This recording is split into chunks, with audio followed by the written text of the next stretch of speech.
মঈন, আপনি খেয়েছেন? মেসেজটা দেখে মঈন কিছুক্ষণ চেয়ে রইল স্ক্রিনে। ঠোঁটের কোণে ফুটে উঠল তার অস্পষ্ট হাসি রেখা। দ্রুত আঙ্গুল চালিয়ে লিখল জি। ইনশিরা তখন তাদের বার্তালাপের স্ক্রিনশট নিয়ে আলোকে পাঠিয়ে দিয়ে নিচে দুষ্টমি করে লিখে দেয়, মাতা দেখুন, আপনার জামাই খেয়েছে। দেখেছেন মাতা, সে খেয়েছে। আপনি খুশি হয়েছেন মাতা? আমি জিজ্ঞেস করেছি আপনার জামাইকে, আপনার জামাই আসলেই খেয়েছে। এই দেখুন প্রমাণ। আপনি খুশি হয়েছেন? আপনার হৃদয় প্রশান্ত হয়েছে মাতা? আপনার আদরের জামাই খেয়েছে মাতা। পরপর মেসেজ দিতেই থাকে ইনশিরা আলোকে। আলো মেয়ের আচরণে বিরক্ত হয়ে ফোন অফ করে বসে থাকে চুপচাপ। মাম্মা যে তার আচরণে খেপে গিয়ে অফলাইনে গিয়েছে তা ইনশিরা জানে। ইনশিরা হাসতে হাসতে বিছানায় গড়িয়ে পড়ে একা একা। ইদানিং গরম পড়ছে খুব। দুপুরবেলাতে ইনশিরা ঝিমুনির মতন এসে যায়, দুপুরে ঘুমিয়ে যায় সে। ভ্যাকুয়াম ক্লিনারের বিকট আওয়াজে ইনশিরা তন্দ্রা ভাব কাটে। ঝুমঝুমির মা ঘর পরিষ্কার করছিল। ইনশিরা উঠে ঘর থেকে বেরিয়ে তাকে ডাকতে ডাকতে তার কাছে গিয়ে দাঁড়িয়ে বলল, বুয়া, কিছু জামা কাপড় ধুতে হবে, লন্ড্রিতে নিয়ে যেও। শুনেছো কি বললাম? জামা কাপড় ধুতে হবে, দিয়ে এসো লন্ড্রিতে। ঝুমঝুমির মা মাথা নেড়ে বলে, যে আচ্ছা। একটু থেমে অনেকটাই সাহস করে ঝুমঝুমির মা আজ বলল, একটা কথা বলবো ম্যাডাম? হ্যাঁ, অবশ্যই। একটু বউ মানুষের মতন জামা কাপড় পইরা সাইজা গুইজা থাকলে কি হয় ম্যাডাম? এতে স্বামী কত খুশি হয় জানেন? ইনশিরা তাকিয়ে আছে। যদিও তার বিরক্ত লেগেছে কথাটাই, তবুও সে কিছু বলল না ঝুমঝুমির মাকে। সে হেল্পিং হ্যান্ডদের কখনো কথা শোনায় না, চড়া গলায় কথা বলে না তাদের সাথে। ঝুমঝুমির মা বলতে লাগলো, এই বয়সটা তো সাজন গুজনের। সাইজবেন, স্বামীর সাথে শখ আহ্লাদ করবেন, তারে বেশি বেশি আঁচলে বাইটবেন, সম্পর্কের তাগা মোটা করবেন, যেন 100 জনে টাইনলেও এ তাগা না ছিঁড়ে। ইনশিরা এবার আরো বেশি বিরক্ত হলো। একটা লম্বা শ্বাস ফেলে বলল, হয়েছে বলা, এখন প্লিজ কাপড়গুলো নিয়ে যাও। ঝুমঝুমির মা বলতে লাগলো, আর তাছাড়া এই পোশাক পইরা থাকেন, কোনটা স্যার কোনটা ম্যাডাম সেইটাই তো ফারাক করবার পারি না। ইনশিরা শীতল চোখে তাকিয়ে বলে, এসব পুরুষদের পোশাক তোমাকে কে বললো? মেয়েদের পোশাক মানে শাড়ি আর থ্রি পিস। এটা বাংলাদেশের কোনো সংবিধানে লেখা আছে? একটু থেমে ইনশিরা বলতে লাগলো, আমার দিকে ভালো করে তাকাও। দেখো, আমার লজ্জাস্থান দেখা যাচ্ছে? স্তনের ভাঁজ বোঝা যাচ্ছে? যাচ্ছে না। এই পোশাকটা সুন্দর করে সভ্যতা বজায় রেখে আমাকে কভার করেছে, এবং এটা খুব আরামদায়ক একটা পোশাক। এতে কোনো খারাপ কিছু নেই, বোঝা গিয়েছে? ঝুমঝুমির মায়ের মুখ থমথমে হয়ে যায়। ইনশিরা বলতে থাকে, ক্যাবিনেট খুলে দেখো ঝুমঝুমির মা, সব ময়লা কাপড় রাখা আছে, নিয়ে যাও। এত কথা বলো না, আমার মাথা ধরেছে।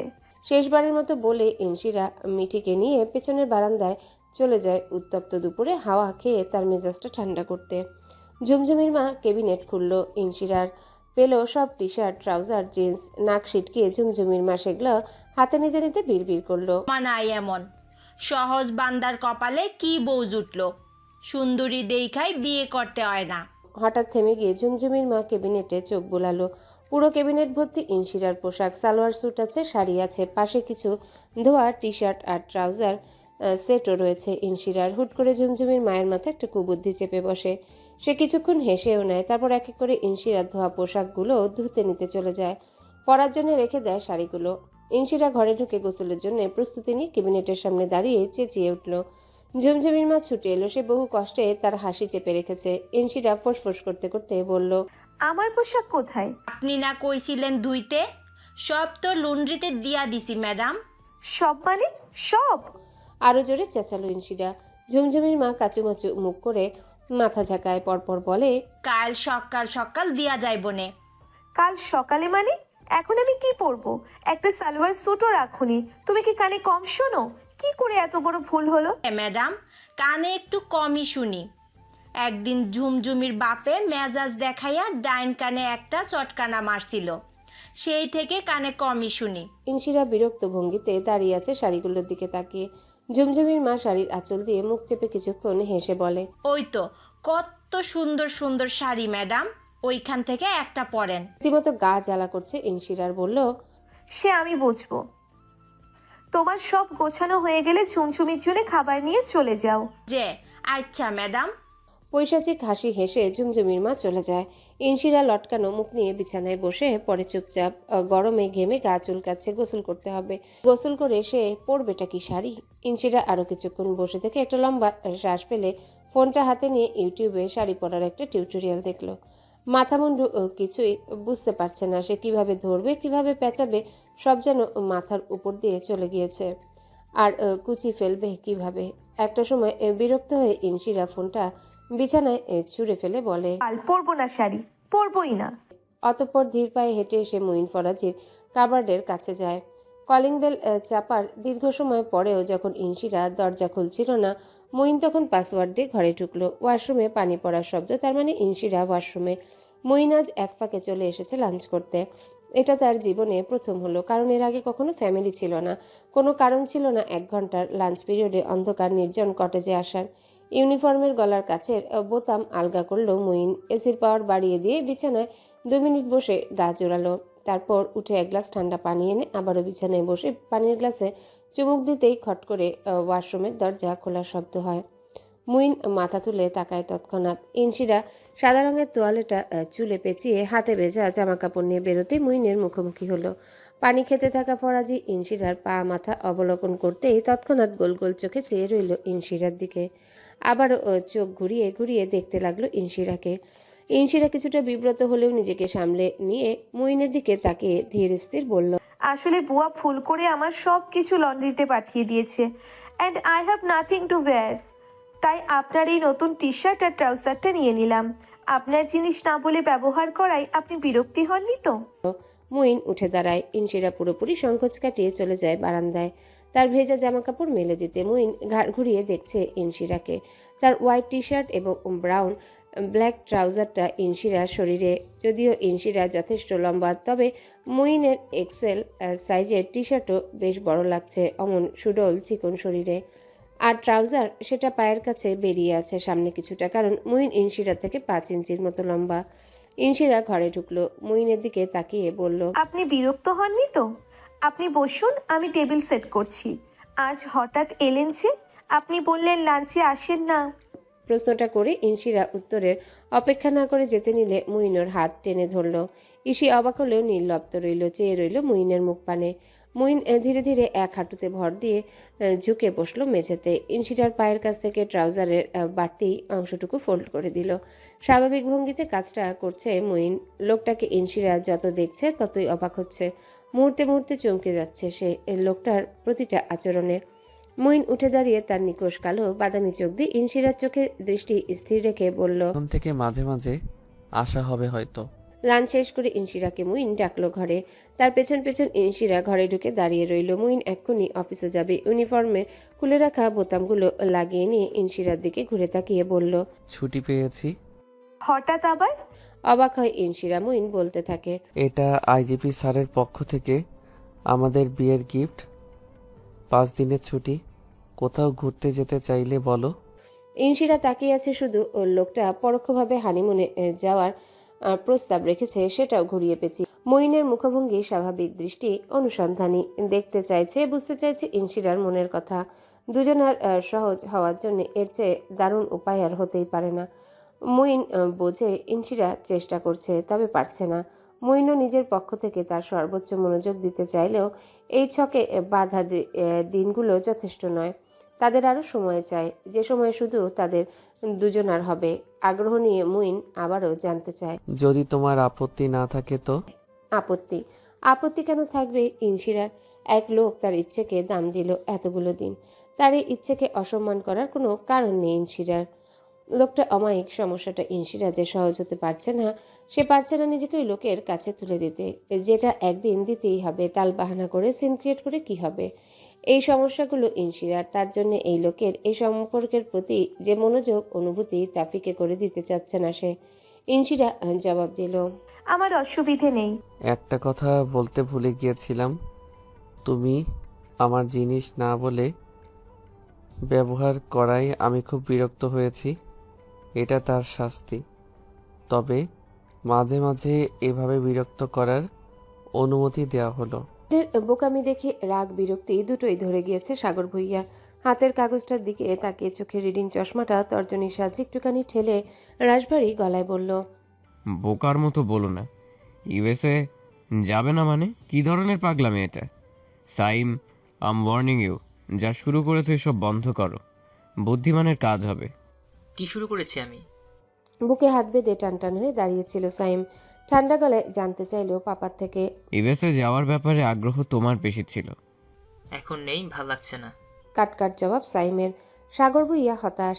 তার সাথে এমন একরোখা আচরণ সে সাইমকে কখনো করতে দেখেনি। আজ রাগঢাক না রেখে সাগর ভুইয়া বলেই বসে। মেয়ে দেখবো? কার জন্য? তোমার জন্য। বিয়ে করবে? দরকার নেই, ধন্যবাদ। শীতল জবাবখানা নিক্ষেপ করে হন্তদন্ত হয়ে রুমে ঢুকে সাইমের দরজা বন্ধ করে চুপচাপ বসে থাকে। কিছুক্ষণ বাদে ফোনটা হাতে নিয়ে অনেকটা সংকোচ একপাশে জড়ো করে রেখে কাউকে কল লাগায়। ওপাশের ব্যক্তি কলটা রিসিভ করতে সাইম ভীষণ অস্থিরতার সাথে গম্ভীর কণ্ঠে বলে, কাইন্ডলি এসির প্রেজেন্ট কন্ট্যাক্ট নাম্বারটা জোগাড় করে দাও।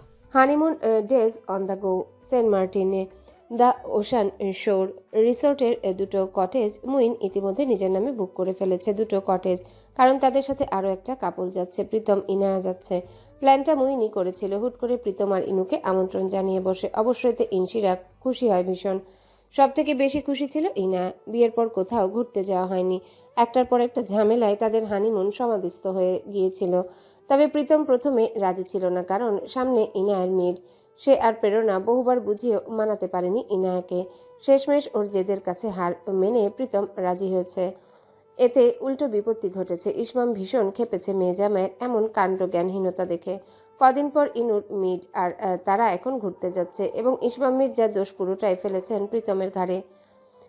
সামিন ইয়াসার মির্জা খুব ভোরে মেয়েকে কল করেছে আজ। আলো এসে দ্রুত তার পাশে বসে পড়ে।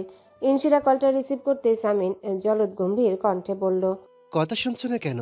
তোমাকে কি বলা হয়েছে গতকাল আম্মা? আমার উপর মেজাজ দেখাতে পারলেও পাপার উপরে পারে না ইনশিরা। আজ পাপা রাগি রাগি ভঙ্গিতে কথা বলছে যেন। এখন তো মেজাজ একেবারেই দেখানো যাবে না। বিছানার উপর বসলো ইনশিরা, আমতা আমতা করে বলল। সামিন সাথে সাথেই এ জবাব দিল। সামিনের কণ্ঠে আদেশ ধমক দুটোই ছিল। ইনশিরা ফোনটা কানে চেপে ধরে শুকনো মুখে ঘরের এক কোণে বসে থাকা মিঠির দিকে চায়। ওপাশে সামিনের হাত থেকে ফোনটা কেড়ে নিয়ে আলো উঠে দূরে সরে যায়। দূরে গিয়ে মেয়েকে বলে, অবুঝের মতো করবে না। তুমি বাচ্চা মেয়ে তো নও। এই সময়টা দুজনের।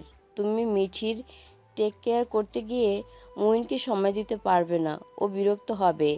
ইয়ানা প্রীতম পৌঁছেছে তোমার বাসায়? এক শব্দে জবাব দেয় ইনশিরা। ঠিক আছে, সাবধানে থেকো, অনেক আনন্দ করো সবাই। খাওয়া দাওয়ার প্রতি সতর্ক থেকো, ভয়ঙ্কর গরম পড়েছে। মুইনকে ফোনটা দাও এখন। ইনশিরা রোবটের মতো উঠে দাঁড়িয়ে বসার ঘরে চলে যায়। মুইন প্রীতমের সাথে জমিয়ে আড্ডা দিচ্ছিল। তখন ইনশিরা গিয়ে দাঁড়িয়ে বলল, মাম্মা কথা বলবে আপনার সাথে। মুইন ফোনটা নিয়ে নেয়। ইনশিরা ঘুরে এসে ঘরে ঢুকে ইনায়ার দিকে হা করে তাকিয়ে থাকে কিছুক্ষণ। ইনিয়া সকাল সকাল প্রীতমকে নিয়ে এসেছে। এখান থেকে সেন্ট মার্টিনের উদ্দেশ্যে রওনা দেবে তারা। ইনশিরার গোছানো ব্যাগ খুলে আবারও গোছাচ্ছে ইনায়া। দু কদম এগিয়ে এসে ইনশিরা ধমকে বোনকে বলে, এই তুই শাড়ি নিচ্ছিস কেন আমার ব্যাগে? আমি নিতে বলেছি? এত পাকামি করিস কেন? ইনায়া আপুর ধমক গায়ে না মেখে বেছে বেছে 3-4টা শাড়ি ওর ব্যাগে ঢুকিয়ে জিপার আটকে উঠে ছুটে যায় ইনশিরার ড্রেসিং টেবিলের কাছে। আপুর অর্নামেন্টস কোথায় কোনটা রাখা তা ইনায়া জানে। সেই 2 দিন আগে সব গুছিয়ে রেখে গিয়েছে। মুইন এ যাবৎকাল পর্যন্ত ইনশিরাকে যত অলংকার উপহার দিয়েছে সবকিছু ইনায়া ইসির ব্যাগে পড়ল। ইনশিরা কোমরে হাত বেঁধে দাঁড়িয়ে গম্ভীর হয়ে বলল, ওসব পরবো না আমি। অযথা নিচ্ছিস। ইনায়া যেন শুনছেই না। সবকিছু গুছিয়ে নিয়ে সে বড় মাকে ভিডিও কলে দেখালো সবটা। ইনশিরা একটা পিঙ্ক লং শার্ট আর হোয়াইট প্যান্ট পরেছে, একটা স্কার্ফ পেঁচিয়েছে মাথায় রোদ থেকে বাঁচতে, আর একটা সানগ্লাস, এতটুকুই সাজ। ওদিকে ইনা একটা লং ফ্রক পরেছে এবং ইচ্ছে মতো সেজেছে সে। ছবি ভালো আসতে হবে যে। আলোর রাতিন যা 2 মেয়ের হানিমুন লুক দেখে ওপাশে বসে হাসছে। আচমকা আলোর হাত থেকে ইসমাম মির্জা এসে ফোনটা কেড়ে নিয়ে কটমট দৃষ্টিতে ইনায়ার দিকে তাকিয়ে বলে, সাথে করে বই নিয়েছো তুমি? ইনায়া মুখটা তৎক্ষণাৎ পাংশু বর্ণের হয়ে যায়। আলো ইসমামের হাত থেকে ফোনটা নিয়ে কল কেটে ইসমামের দিকে তাকিয়ে বলে, হানিমুনেও মেয়েটা বই নিয়ে যাবে? এবার তো তুমি বাড়াবাড়ি করে দিলে ইসমাম। ওদের 9টায় ফ্লাইট। ঠিক সকাল 7:30 নাগাদ ইহান গিয়ে মিঠিকে নিয়ে আসে মুইনের কটেজ থেকে। এয়ারপোর্টে পৌঁছাতে কিছুটা সময় লেগেছিল ওদের, রাস্তায় জ্যাম থাকার কারণে। গরমে জ্যামে আটকে দুই বোনের বিধ্বস্ত অবস্থা হয়ে গিয়েছিল। ফ্লাইটে 1.5 ঘন্টা পুরোটাই ক্লান্তিতে ইনশিরা ঘুমিয়েছে। কিছুটা আত্মগরিমা, কিছুটা আত্মমর্যাদায় পরিপূর্ণ পাখির মতো হালকা শরীরটা কাত হয়ে কখন মুইনের কাঁধে রেখেছে সে খবর কি রেখেছে কেউ? শুধু মুইন রেখেছে। প্রীতম ইনুর 1.5 ঘন্টা কেটেছে গল্প করে সেলফি তুলে। ইনশিরা কাটলো ঘুমিয়ে, আর মুইনের কেটেছে সব থেকে দারুণভাবে। কাঁধে ইনশিরার মাথাটা ঠিকঠাকভাবে রেখে বলিষ্ঠ এক হাতে আগলে রেখেছিল। মাতাল ঘুমে ইনশিরা কিছুই টের পায়নি তা। মাথার স্কার্ফটাকে একটানে মুইন খুলে দিয়েছিল, সিল্কি চুলগুলো ছড়িয়ে পড়েছিল মুখে। সুযোগ সন্ধানী চালু লোক ফরাজি আঙ্গুলের দুষ্টুমিতে মেতেছিল একা একা, দুষ্টের মতন হাসছিল ঠোঁট টিপে। ইনশিরা জানে না, টের পায়নি। রোজ রাতে সে ঘুমিয়ে গেলে মুইন এটা করে, রোজ রাতে একটা রাতও বাদ যায়নি। ফরাজি এতটাও ভদ্রলোক নয়, মেয়েটা খুনাক করেও টের পায়নি এখনো। ফরাজি ভীষণ সুযোগ সন্ধানী। ঘুমন্ত মেয়েটাকে বরাবর তার কাছে আদুরে লাগে। এই পান পাতার মতো স্নিগ্ধ ঘুমন্ত মুখটা দেখলেই তার আদর করে দিতে ইচ্ছা হয়। সে আদরের নাম ভয়ঙ্কর আদর। কক্সবাজার পৌঁছে তারা আধা ঘন্টার জন্য বিশ্রাম নিল। ইনশিরা ঘুমে টলছিল তখনও। তার এত কেন ঘুম আসে সে জানে না। মুইন শক্তপোক্ত বইয়ের ভাঙাচোরা অবস্থা দেখে বলল, এখনো অনেকটা জার্নি বাকি। ইনশিরা গা ঝাড়া দিয়ে ধাতস্থ হয়। সেখানে তারা হালকা নাস্তা খেয়ে আর থামে না। ওখান থেকে সেন্ট মার্টিনের উদ্দেশ্যে বেরিয়ে পড়ল তখন দুপুর 12:30টার কাছাকাছি। এই গরমের মৌসুমটাতে সেন্ট মার্টিনের উপর থেকে মহাসমরক্ষে ঝক্কি চলতেই থাকে। তাতে কিছুটা অবদান রাখতে মির্জাবাড়ির 2 মেয়ে জামাই তাদের হানিমুন সারতে এলো। কোরাল দ্বীপের কাছাকাছি বিলাসবহুল একটা রিসোর্টে 2টো কটেজ, 2 জোড়া কপোতির দখলে। প্রীতম আর ইনার কটেজটা মুইন ইনশিরার কটেজটা থেকে কিছুটা দূরে। এই রিসোর্টটা সেন্ট মার্টিনের সব থেকে প্রসিদ্ধ একটা রিসোর্ট। বিশাল এরিয়া জুড়ে রয়েছে 3টি বাংলো আর 19টি কটেজ। ছাটখাট ডেকোরেশন, সবকিছুতে রয়েছে রুচিশীলতার ছোঁয়া। বেশ নিরিবিলি পরিবেশ দেখে ইনশিরা প্রথমেই মুইনকে ধন্যবাদ দেয়। ব্যাগপত্র রেখে বিশাল বিশাল জানালাগুলো খুলে দিয়ে ইনশিরা নরম গদির আরামদায়ক বিছানায় টান হয়ে শুয়ে পড়ে। তার মুখে এতক্ষণে স্বস্তির ছাড় দেখা যাচ্ছে। কটেজের বিছানাটা গোলাকার। ইনশিরা সব মিলিয়ে দারুণ লাগছে সবকিছু। উঠে ঘুরে ঘুরে সব দেখছে। দেয়ালের সাথে পিঠ ঠেকিয়ে মুইন দেখছে ইনশিরাকে। এটা ছিল হানিমুন স্পেশাল কটেজ। তাদের জন্য কর্তৃপক্ষ ফুল দিয়ে সাজিয়ে রেখেছে ঘরটা। মেঝেতে লেখা লাভ বার্ডস। মুইন হাসলো মুচকি করে তা দেখে। ইনশিরার দিকে ঘুরে তাকিয়ে বলল, আমরা লাভ বার্ডস ইসি ইসি চুপচাপ বসে আছে। মুইন বলল, নই, তবে অ্যারেঞ্জ বার্ডস। কর্তৃপক্ষকে বলা উচিত। ইনশিরা ফিক করে হেসে ফেলে মুইনের এই কথাটাতে। তারপর মুখটা ঘুরিয়ে নেয়।